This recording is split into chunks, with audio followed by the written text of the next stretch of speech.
Martin Zach at the Institute of Philosophy in Prague, and I'm going to be chairing this afternoon session. And it's my great pleasure to welcome on board Jaromír Šrámek from the Institute of Histology and Embryology of the First Medical Faculty at Charles University, who's going to tell us something about the evidence-based medicine within the Czech context. Professor Šrámek. Good afternoon. Thank you for the invitation. I will speak something about evidence-based medicine, but I'm not a statistician, I'm not epidemiologist, therefore I'm a user of evidence-based medicine. And due to my work in a Czech Skeptics Club, user in circumstances of rather pathological condition. So I will try to say something about evidence-based medicine from the user's point of view, and I try to demonstrate some pathologies in evidence-based medicine, some pathologies in medicine itself, which are based on misunderstanding or misuse of science. First, briefly, what is evidence in medicine? This term is also a little bit tricky and depends on the historical content. Evidence in medicine can be, for example, some classical text with absolute accuracy. For example, in ancient China, classical text was absolutely accurate, was assumed to be absolutely accurate, because of it was very impolite to assume that our ancestors can make mistake. Another way or another approach to absolute accuracy was documented in some times in Egypt, where some documents were absolutely right, absolutely necessary for the physician. And if there were some trouble with work of the physician, the subject of court was concordance of their work with workflow described in classical text. It was necessary because of ancient doctors or healers in Egypt know that sometimes the patient heal itself despite the effort of the physician, and sometimes despite the very good effort of the physician, the patient died. Therefore, the text was something like guide of precise practice. So it was evidence in medicine.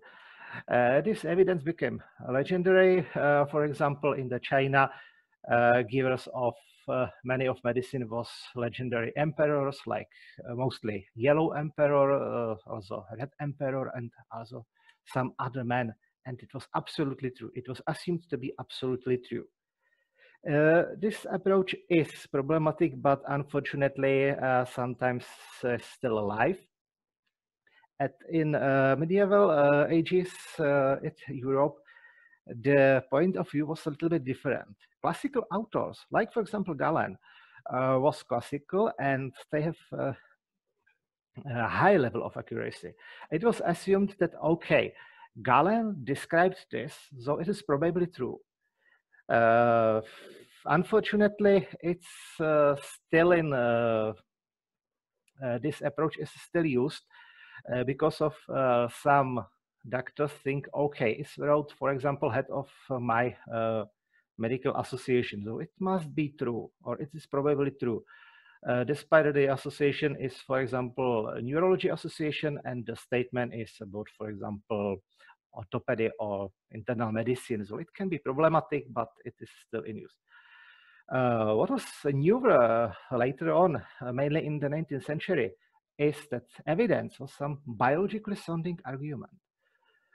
In fact, this approach is not new, but the biology was new.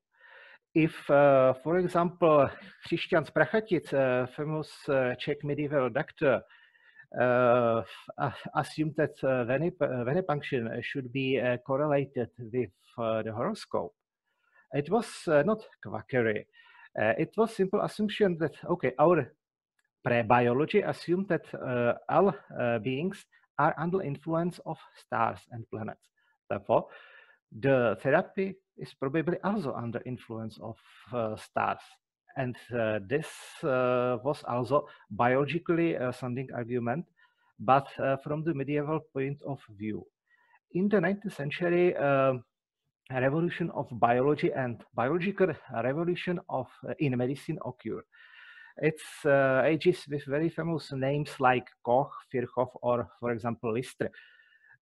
And something very interesting occurs there. In the previous ages, the doctor or research in medicine was something interesting and something for some crazy men. In the 19th century, forms something like guild of doctors. Very interesting story is story of one disease, one pathological condition called amyloidosis. It is deposition of some material, of some insoluble protein, and organ which is fulfilled with amyloid can fail. It was a very interesting question, what is main chemical nature of the compound? And Rudolf Virchow, doctor by education and very famous pathologist, analyzed it using staining with iodine, and the stainability was similar as Stark. Therefore, Virchow postulated, okay, this is Stark, and in our bodies is accumulated Stark, are the substances which causes the pathology is Stark. Closely thereafter, Kekule, famous chemist, but not a doctor, analyzed it and told, hey, wait a moment. In this substance, a huge amount of nitrogen is present. Therefore, it cannot be Stark. But Kekule wasn't doctor, and therefore the compound is called amyloid, from Greek amylum, and the knowledge that it's not Stark, it is protein, is of very, very late time. But what is happened new in the end of 19th century and in early 20th century was comparison of cases. Simply, doctors studied structure of the body and compared changes of structure between cases and controls.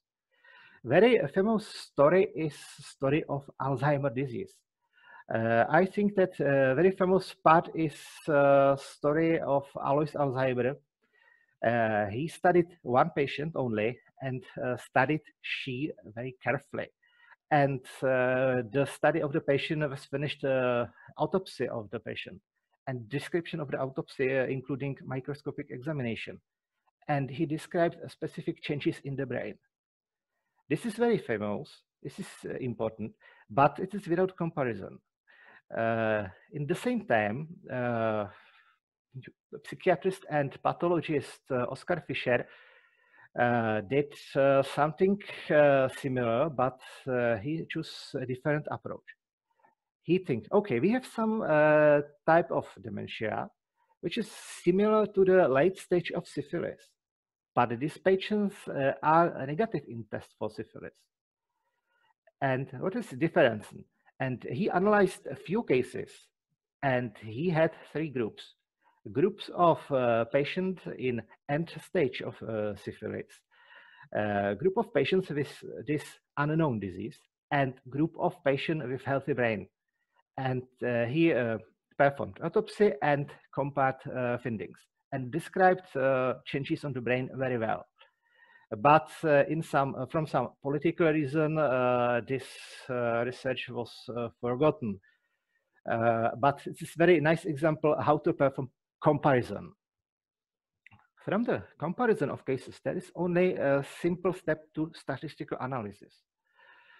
Interestingly, statistical analysis is a relatively new tool in biomedical research.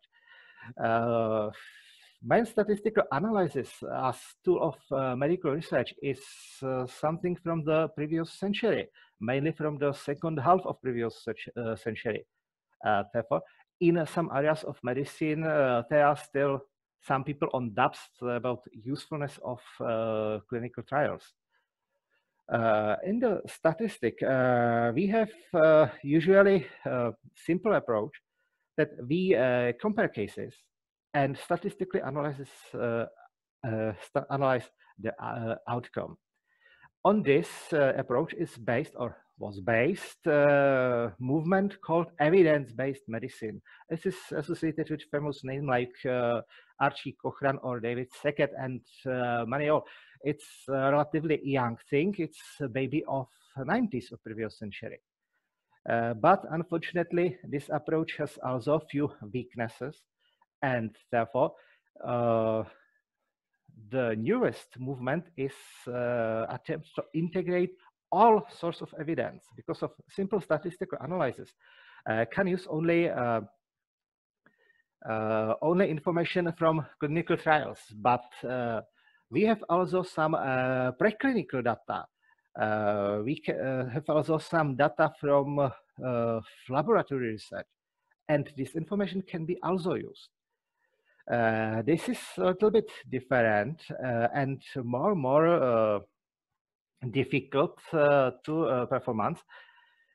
Formally, it is a Bayesian approach, and in a popular level, the term science-based medicine is used. In this movement are involved, for example, Mr. Novella or Mr. Gorsky. Both of them are doctors. I think both of them are neurologists. So they are doing the same. We must need also preclinical evidence because of some information are inside. So I briefly describe these two approaches, but one must say that these approaches are not in opposition. Both of them have some advantages and some disadvantages, and both of them can be used. First one, the older one from the point of view of medicine, but younger one from point of view of main work or the most important work is the so-called Fisherian approach. It's based on a work of British statistician and genetics Ronald Fisher.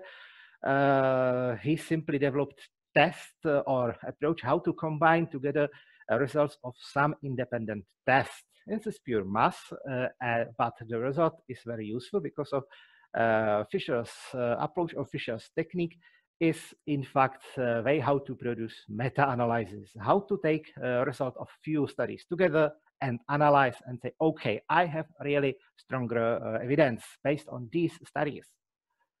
This approach is easy to grasp, not so easy to perform. It should be performed by experienced biostatistician, but it is relatively easy to grasp. But it has some disadvantages. One of them is that these results, these input studies, should be from the same level of performance. It means one should take together result of randomized trials, but not random trials and case control studies. It can be source of problem. It can be treated, but it's more difficult, and therefore usually common publication are I have meta-analysis of, for example, case control studies of this. So this is classical form of evidence-based because of it is very nice. One reason why to focus on statistics only is that physicians thinking about biology of man is a little bit complicated. There is plenty of things, and there is absolutely out of possibilities to have all knowledges of biology. So doctors can be prone to use very simple and sometimes also oversimplified models. And using of oversimplified models can lead to a failure, to damage of patient.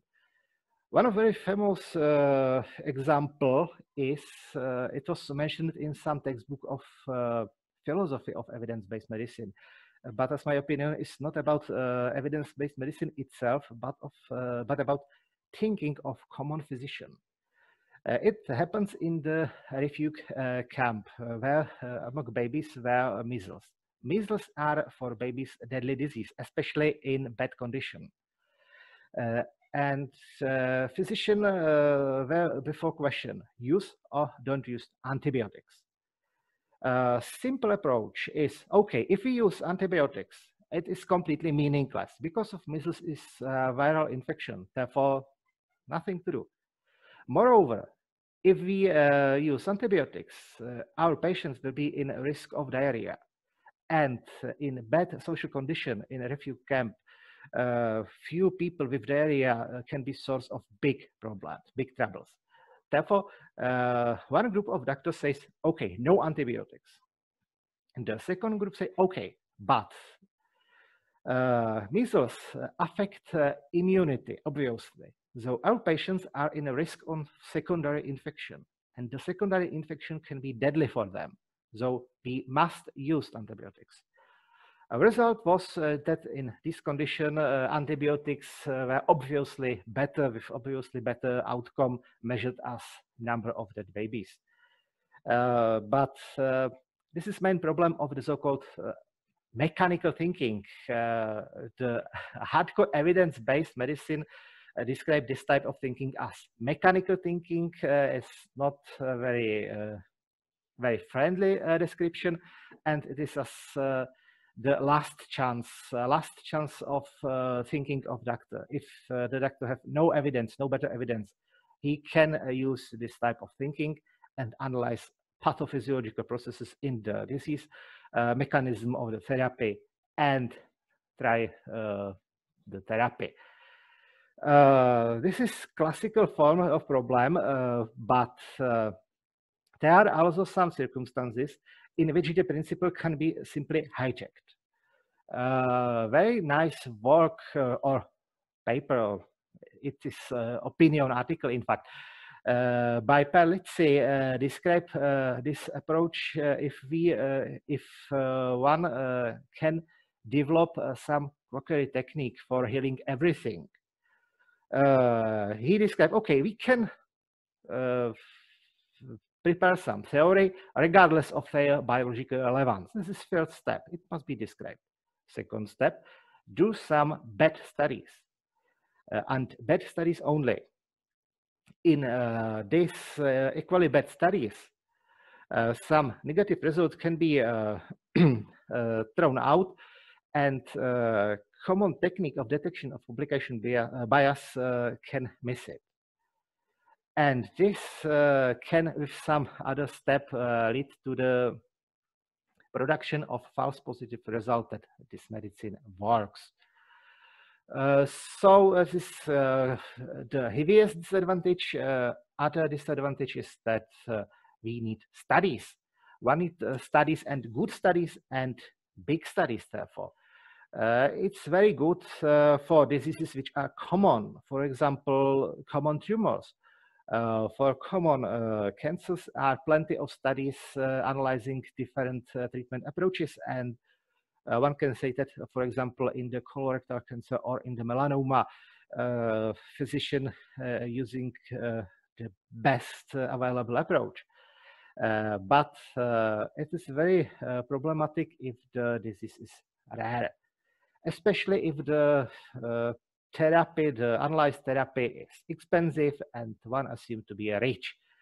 It was a tragic story of stem cell therapy of amyotrophic lateral sclerosis. This deadly disease cannot be treated and affect young people.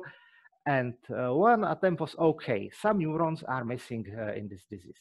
So what if we use stem cell, inject the stem cell on some place in the brain or nervous system, and what happens? Maybe the neuron can regrow or at least stop the degradation. It sounds good. Some preliminary studies on rodents, on rats, were also successful, but different laboratories has different protocol, and every want to be the first one. The result was that every center has 10 to 20 patients and try to perform simple randomized controlled trial. Therefore, 10 patients, relatively heterogeneous groups, and no surprise, the result was negative with few exceptions, but this exception was usually based on bad to statistic. Bad maybe try to scam, but the result was negative, and this therapy is now assumed to be ineffective, but the assumption is based mainly on weak studies and analysis of biology. So we need another approach, and the another approach is Bayesian approach. Bayesian approach is newer in sense of it's used in medicine, but it's older in the sense of who was the first user it. It's based on ideas of Reverend Thomas Bayes, but the central term is conditional probability. Maybe you know this formula. What is here important? We have some hypothesis and some evidence. And what is tricky and important here? We have some probability that the hypothesis is true. A priori hypothesis or prior probability that hypothesis is true. This is, for example, the evidence from preclinical research and from laboratory research. We have also some properties of the evidence, how the probability of true of the evidence is affected by the hypothesis, and we can calculate conditional probability that the hypothesis is true if the evidence is true. It is only principle. The true calculation is a little bit complicated. It can calculate also with distribution, and it is numerically expensive. But sometimes it can be used also in a very naive form, because of it can be assumed, okay, this part of the equation, the formula, is or describes some properties of evidence. This is prior probability of hypothesis. What we know about hypothesis before the test and before analyzes the evidence. And this is probability of the evidence of the hypothesis after the evidence was analyzed. So one can use it in a naive form. I have some very probable hypothesis. So I need only weak evidence, and even very weak evidence supports good hypothesis. It works also from the opposite point of view. If we have some very, very weak hypothesis, very good example is homeopathy work. This is very weak hypothesis. Even relatively good study and result of the study, which is positive, leads only to slight increase of probability that homeopathy really works.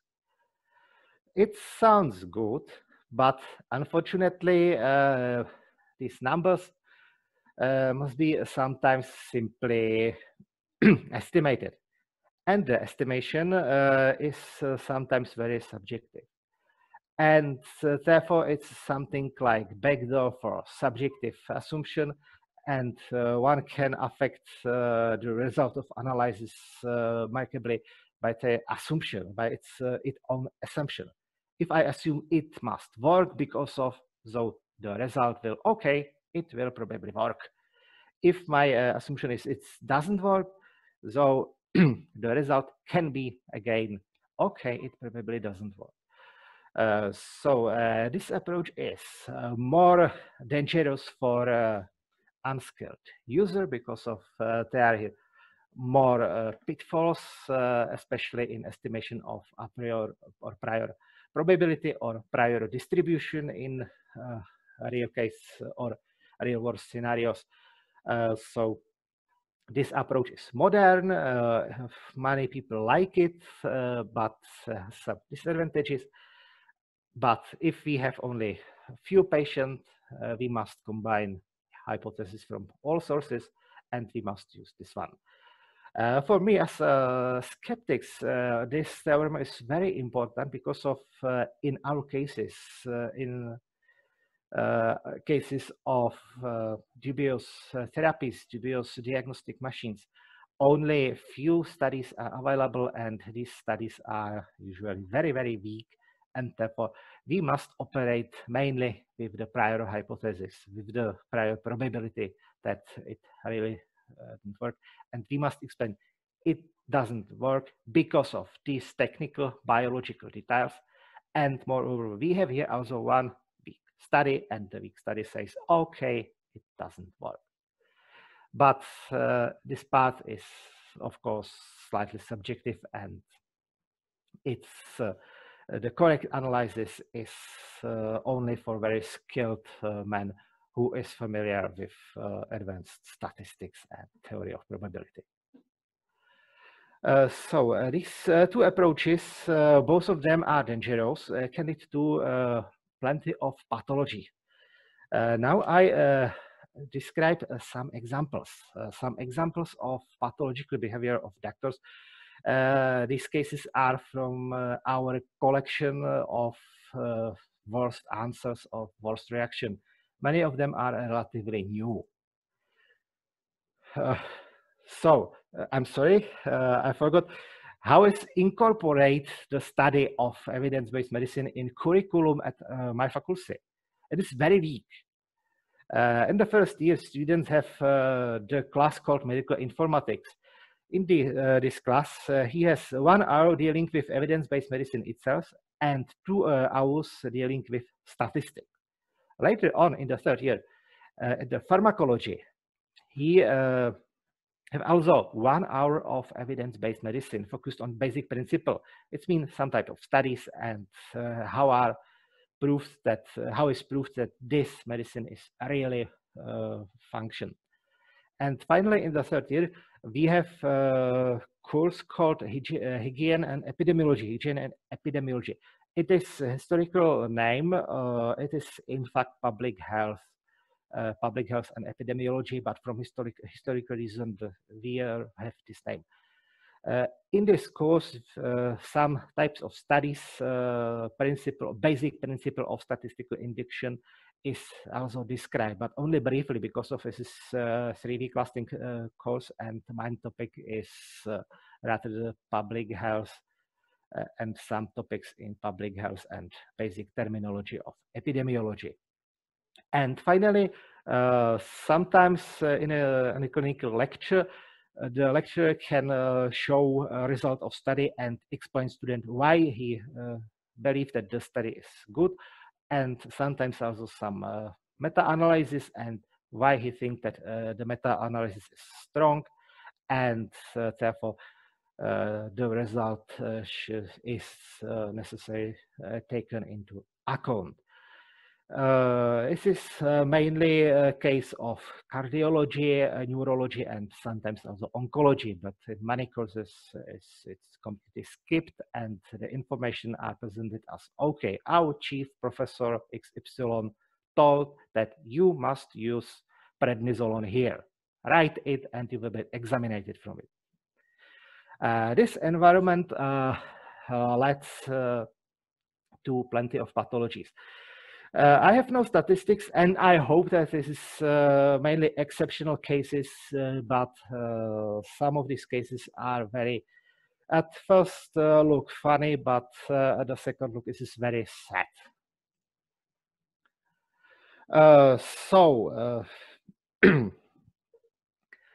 What is also important is this traditional assumption, and this is mentioned repeatedly to students, that medicine is not only a science but also an art.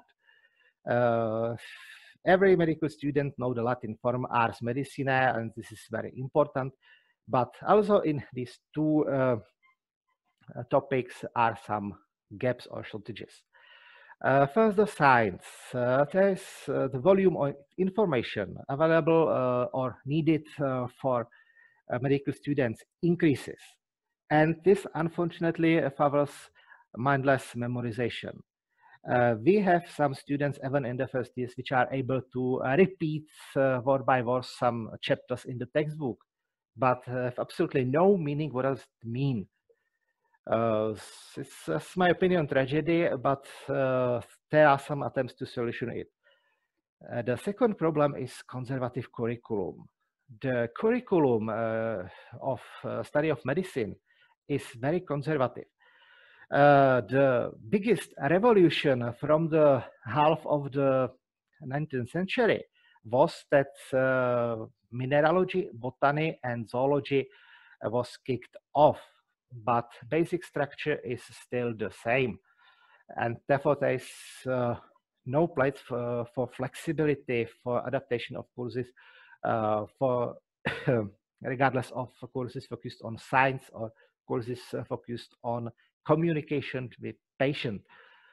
And unfortunately, this bad combination of science leads sometimes to the result that the first 3 years at medical school, which are assumed to be biology and pathology of human, biology of human and biology of diseases, is sometimes closed as it was confusing story about biology and confusing story about diseases. But there are some equivalent stories which can be better. And it is the worst result and sometimes unfortunately happens. The second one is art of the medicine. Art of the medicine is still a term for discussion. What does it really mean? One extreme is simple art of communication with men in trouble. If someone is sick, he is in trouble, it's hard to communicate with him. Sometimes bad diagnoses are used, must be described, bad prognosis. It is very hard to say someone, hey, you will dying. You have still few days only. So it is assumed to be this is art of medicine. But unfortunately, there exists also very extremistic point of view. And it is really assumption that the art of medicine is something like magic superpower.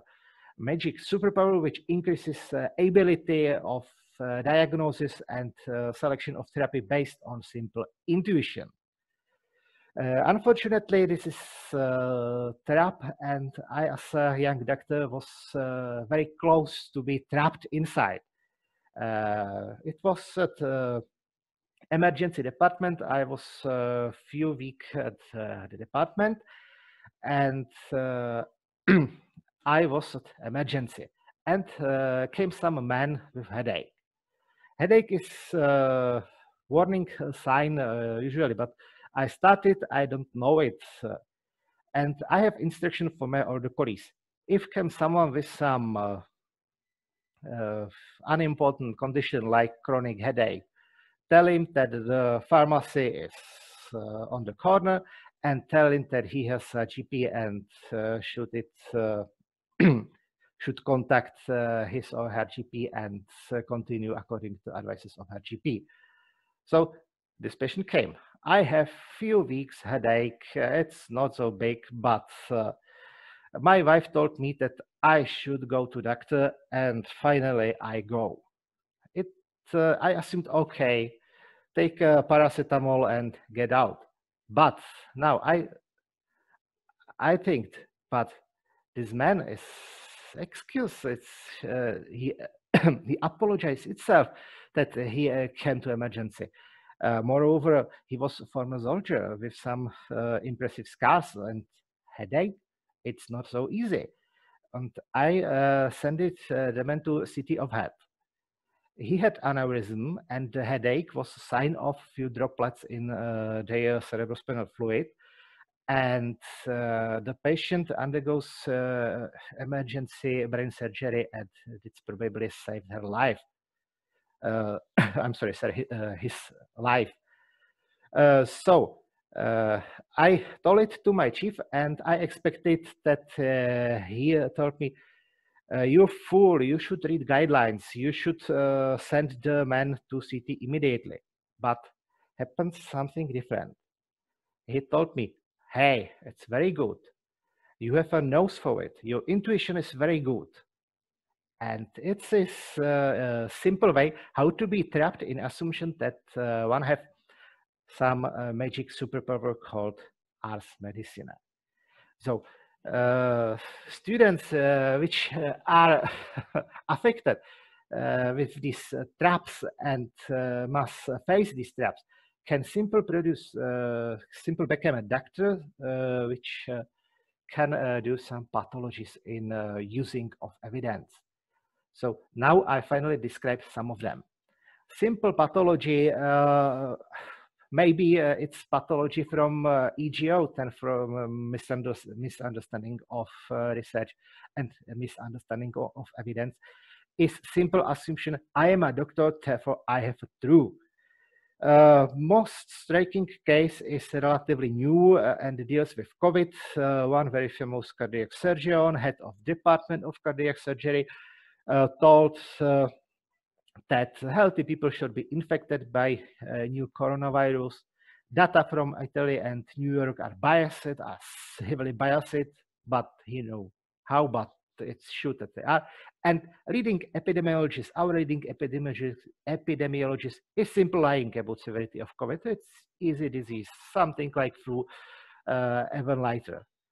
So he told it because of he is a cardiac surgeon. He is a doctor. He knows everything. And Evan he was a hero from some doctors. So this is maybe not problem of evidence, but problem of EGO, but it occurs in medicine oftenly. And it's a complication for other form of pathologies which are based on evidence. Very common problem, very common pathology is I have a clinical experience. Sometimes the form is benign. For example, at neurologies, there are some fight that which form of treatment is better after ischemic stroke, either infusion with oxantil or infusion with some salt. Both of them are useless, both of them are absolutely safe, but with both of them, plenty of Department of Neurology or wards of neurology have good experience, and therefore they use it. It's not a problem, it's only funny, but in some cases, the argumentation with clinical experience can be very strange. This is from web pages of one general practitioner working with BICOM device. This device is pure snake oil moved with electricity. It looks like a high-tech device from Star Trek, but it absolutely doesn't work. There are some studies analyzed it. The biology behind this is very curious. And this doctor wrote, some patient asked him, what about removing of herpes viruses from my body? And answer is, okay, it works very well. We have good experiences. It works very well. In fact, he can have good experiences because of plenty of diseases has also subjective troubles, and subjective troubles are very sensitive on placebo. And this type of interventions has a very strong placebo effect. But unfortunately, the placebo effect acts mainly on the subjective symptoms, not objective. The worst cases are sometimes published as, for example, giant melanoma, where this type of doctor treated melanoma and assumed that initial worsening is good, and treated and treated and treated, and the patient feel better, and finally the patient died with over 10 kilogram big potato on their skin. So it's sometimes very dangerous, but unfortunately very common. It is a conceptual problem, but sometimes some doctors have basic ideas about. I skipped it due to the time reason. Sometimes doctors can know something about studies, but absolutely missed reason why is it so, why we prefer, why we are wasting time with clinical studies, and how it used. The idea is simple. I have a study, I have a true. The worst case is only a few weeks old, and the author of this idea is professor of epidemiology at medical faculty. He thought, okay, isoprenosin, it's miracle cure for COVID. Why? First, I am using it, my son is using it, and both we are suffer not yet from COVID. So we are protected. We too, size 2. Okay, it's small, but we have also study. We prescribed it to 20 old people, and these 20 people, no one of them died. This is off-label, a clinical trial which is of very bad design, and moreover, it was unapproved without approval of ethical committee. Therefore, it is slightly shocking, but this is also professor of medical faculty, and this can happen. And this story continues because of I saw it before a few days. Based on these 2 studies, some hospital incorporated isoprenosin in their COVID guidelines. Therefore, their patient will get COVID because of some professor of epidemiology wrote in a newspaper that he think that is miracle treatment, and he has some study which was bad and without approval of ethical committee. Fortunately, isoprenosin is very safe, therefore probably no damage occur, but it's wasting of money. And of course, this professor will educate students. This professor will say to students, and the students will assume that it is correct clinical meaning, correct clinical thinking. But not only one study, sometimes plenty of studies. It's easy to keep in mind that we have some studies, we take the evidence together, and we perform some meta-analysis and systemic review. We can say, okay, we have plenty of studies, it is work. This form of pathology is unfortunately relatively common. This is very striking. Some doctor of internal medicine working in outpatient department provided that the electroacupuncture according to fall is evidence-based because of there is plenty of studies. I can search it in PubMed. Simply, I must type the shortcut into PubMed and I will see. I did it and I saw it. The shortcut EHV has plenty of meaning, mainly viruses of horses, of some horses diseases, also something dealing with databases, and also menu shortcut for face-to-face, I'm sorry, mouse-to-mouse breathing.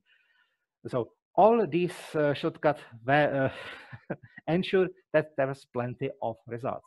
But unfortunately, only 2 of them deals with electroacupuncture according to fall, and both of them described that this technique failed. So this technique is sometimes used also from commercial reason. One big topic in surgery is robotic surgery. It is expensive, and there are still doubts that this is expensive and the outcome is nearly the same as from common endoscopy. And some seller thought it's very good because of there is plenty of studies in MEDLINE, and therefore it is better because of it will be the same or worse. There will be no big number of study, no huge number of study, but few studies, and it will stop. So this pathology is also occur in some milder or middle version. And finally, I have a review. Unfortunately, some doctors know that there is a review. Some doctors also know that there is also something like levels of evidence. And we have two or three groups dealing with homeopathy, like social association. One of them, Homeopathic Medical Association, is focused on propagation of homeopathy among doctors, and member of their council stated that effectiveness of homeopathy has been proven at level A1A according to the evidence-based medicine criteria for therapy of flu, child diarrhea, allergic rhinitis, rheumatic diseases, and postoperative ileus. In fact, they used slightly modified criteria. The criterium which were used is probably this one: systemic reviews with homogeneity of randomized control trials. But they used, okay, we have some review, one is positive, based on some studies improperly selected, and some of them were maybe trials, and the result was positive. Therefore, they state that homeopathy is 1A level of effective, 1A level of evidence. This is hard issue, and because of it is also out of understanding of many of people which will be target of this statement, it is not so common. But it can also occur that the review can be misused, or bad review can be misused as proof that something is evidence-based. Another form is unsystematic review, is something like a biomedical form of Gish-Gallop. But again, it's relatively exceptional, especially in the Czech Republic. So, what is main message of my speech? During the teaching of evidence-based medicine, the question why it works is also important. Because of if the doctor doesn't understand why it works, it's mean basic philosophical ground of evidence-based, he can simply miss the principle, and he can simply use it improperly and believe that he helped a patient, and true is opposite. So thank you for your attention, and I'm here for your question. Thank you. We have some over 10 minutes for discussions. So please raise your hand within the participation framework, and I will call you off. You can get muted and start speaking.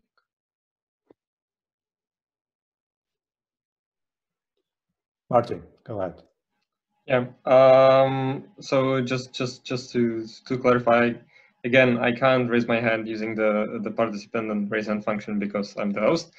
So I have to do this the old-fashioned way. So thank you for your presentation, and I'm sort of interested to sort of push back on the idea of, or well, at least ask you about the idea of evidence-based medicine and the sort of mechanistic studies. So in the philosophy of science literature, there's this movement called EBM+. It's called the Evidence-Based Medicine Plus. I'm not sure if you are aware, but it's a group of philosophers and health professionals who sort of put forth the guidelines about how to integrate different kinds of evidence.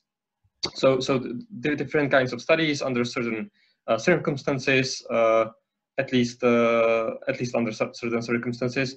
Sometimes of these studies have traditionally been dismissed, like case control studies or mechanistic studies, or they were judged to be of inferior, providing inferior evidence with respect to the gold standard, so RCTs and such. So how, do you see?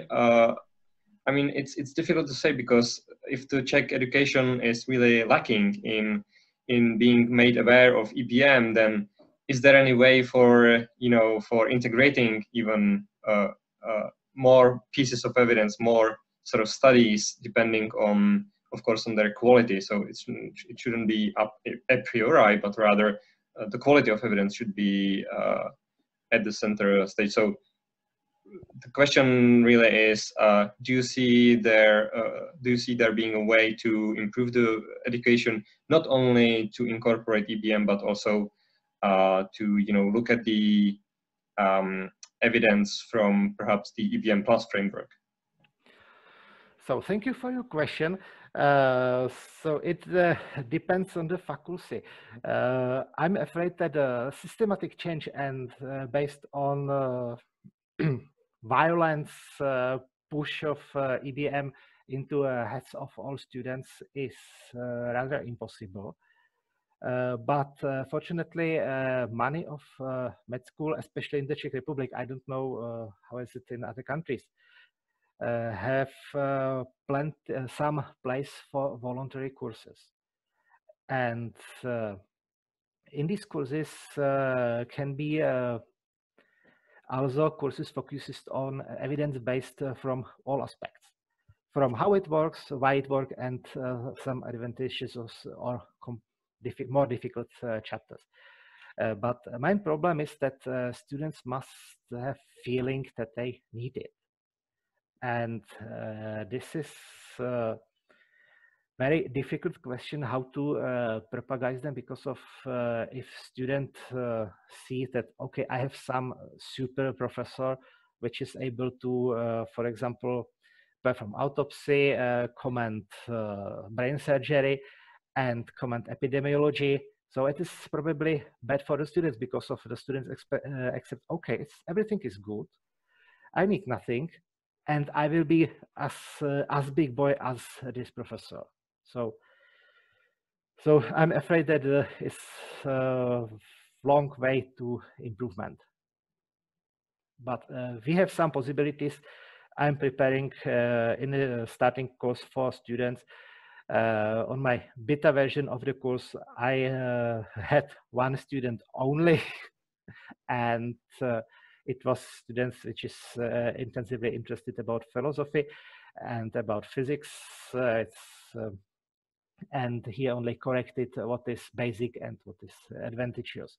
It was very pleasure to teach it, but there's no way to improvement. So I hope that maybe later some improvement of interest of students will become, but nowadays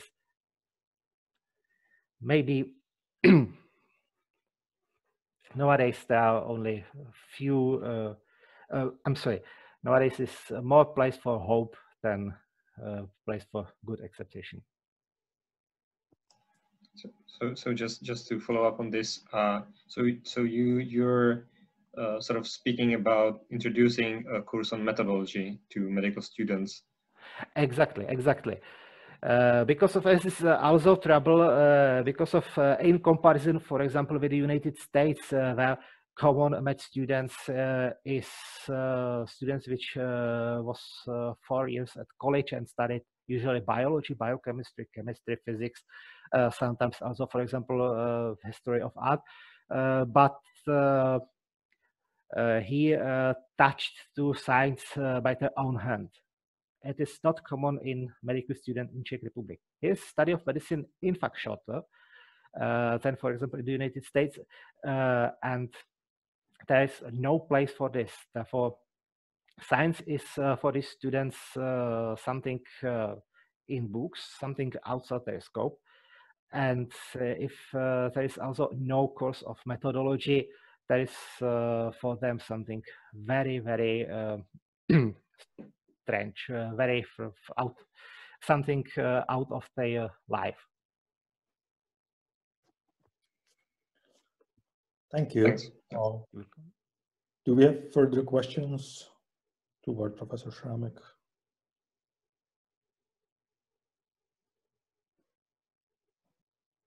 So I see Michaela. Oh, yeah, Michaela. Yes, thank you. Just to follow up on this international comparison, you compared now different curricula in different countries. I was wondering, do you have any evidence or intuition that the situation with regards how EBM is applied in the Czech Republic is also particularly worse compared with other countries? Because one of the all of the pathologies that you mentioned, I mean, we know them here as well in Switzerland. So I'm not sure whether education in that case would be the key to really solve the problem, since education might be different or better in your sense in other countries, but the problem still persists that there are these sort of pathologies or myths around EBM. So thank you for your information, and I hope that the problem is also the amount, because we have no or nearly no education focused on principles and also sources of evidence-based medicine. So the problem is very common, and I hope in other countries there are also some doctors working in pathological condition, but the amount is obviously lower. And also I know that some countries are in a worse situation, especially if in some countries have in fact departments of homeopathy at their faculties. So it's my opinion worse, but I am convinced that every doctor will be very good. Every doctor will be son of logic and also son of empathy. But I think that the realistic goal is that majority of doctors should be enough good for praxis. Thank you. There is a space for one more question. If anybody wants to come forward.